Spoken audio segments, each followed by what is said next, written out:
And happy Monday. I hope you're doing well. I hope the day is going well for you and all of those things. A good start to the week. That's what we're aiming for. Okay, so this month I have been diving into thinking about games and different ways that we can shake things up a little bit and sort of get at these data skills from different perspectives, right? We talked about the Match It game with the different data visualizations.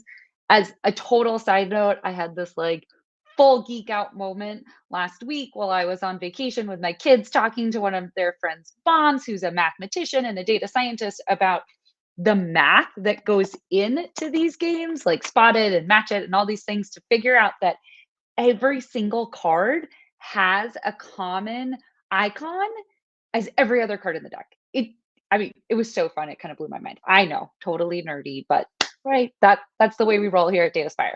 We talked about Charty Party and the awesomeness of Charty Party as ways to help our students kind of build out data analysis and starting to think about graphs and things like that. What I want to talk about and share today and hear your comments about is something called the NASA Data Literacy Cubes. If you guys ever played with these, they are awesome. Okay, wait, let me quickly show you kind of where they're at. So if you go to my NASA Data's website for the data literacy cubes, I'll put this link in the comment below.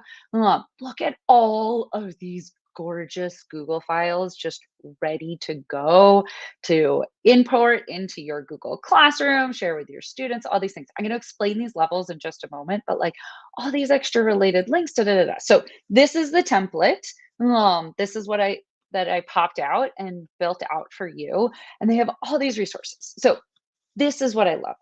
They have built this. It's not a game like Charty Party's a game, but it adds some fun into a different way that we can engage with a map or a data visualization that we have. So the way they have built it is that you can roll the cube. Yeah, okay, so you can't see that, but it landed with a 6, assess on top. And then they have built out all of these different worksheets. So here's an example of like math cube question. So yes, I have a print version. I'm old school. I like the feeling of paper, but they have all those Google files that I was showing you, right? And then as a student, I could work with my partner. Let's say I have a map. You have given me a map as my teacher. And then we just rolled the dice. What did I land on? I landed on 6, assess. So then I would go back, I would go down and look and say, what information can you identify on the map? Just reading off the worksheet. The information on the map shows blank. So then I could talk with my partner about what could we include there? What kind of information are we seeing on this map as a prompt? What part of the Earth system is this information related to? Maybe I'd even swap the order of those for my students, depending on where they are. Is it related to air, water, land, ice, living things? You can adapt this. Benefit of it being in a Google file, you can adapt this based on what's relevant for the map that you are using. And then as the student, sorry, I'm jumping back and forth between teacher and student because I'm just excited and I have to go pick up my kids. So the other thing is that as a student, I go through those questions and then I roll again. This time I got number 4, ask. So now okay, I'm up to number 4 on my sheet of what information do you want to know about this map? Ooh, okay. So then my 2 prompts are for us, my partner and I want to know blank or how blank with a question mark at the end, right? So we've got the sentence starters here. We've got some structure here. But what I want to point out, what the addition of this cube does is that it's a little bit of voice and choice, not entirely open-ended. All of your students are going in 42 different directions based on their own choice and their voice of where they want to go.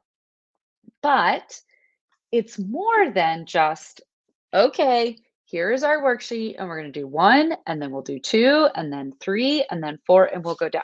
Now, don't get me wrong, that is very helpful. But one way that we can shake it up, it's February, sort of shake things up a little bit for our learners, is this data cube when we give them a map or a graph, right? They can roll the cube, and then that, it's sort of it's like a choose your own adventure the way that you roll the cube. So then they can go through, they get the whole worksheet done, but they don't do it necessarily sequentially. Now, one, as I've mentioned, it's February, it's time to shake things up a little bit, kind of help our students approach things from some different angles, hence why we've been talking about games all month and different things. But two, what I also love, similar to the other games, is with the NASA Data Literacy Cubes, we are helping role model that there is not one way that we interact with a data visualization. We do not always examine it and then search and find and then analyze and then ask questions and then connect it to what we know and then assess what we can say. Do we do that often? Yes, absolutely. They've got that. You've got that in your curriculum. But shaking it up a little bit, changing up the order, creates some freedom and some empowerment. Maybe you're a student that you just love jumping right to the asking questions. So it's really annoying that you have to do the other things previously on the page. Maybe you're a student, you have no idea what you like, but when there's that freedom by rolling the cube, ooh, then it's exciting. Then it could be engaging, or then you might have more of an entree into it. So I'll put the link below. If you have not heard of the NASA Data Literacy Cubes, they are good for all grade levels, all different subject areas. They've got all of these great sheets in those Google Forms. Oh, wait, but I forgot the key thing. So when we were looking on the website, you saw it's like level 1, level 2. This one that I've been looking at for the math is level 1. Just one quick comment.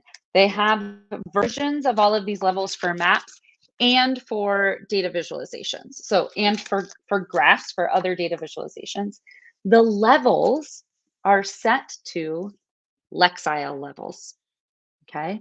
So they provide a way to differentiate within your classroom, either what grade level are your students at, what Lexile reading level are they at, and or within your class.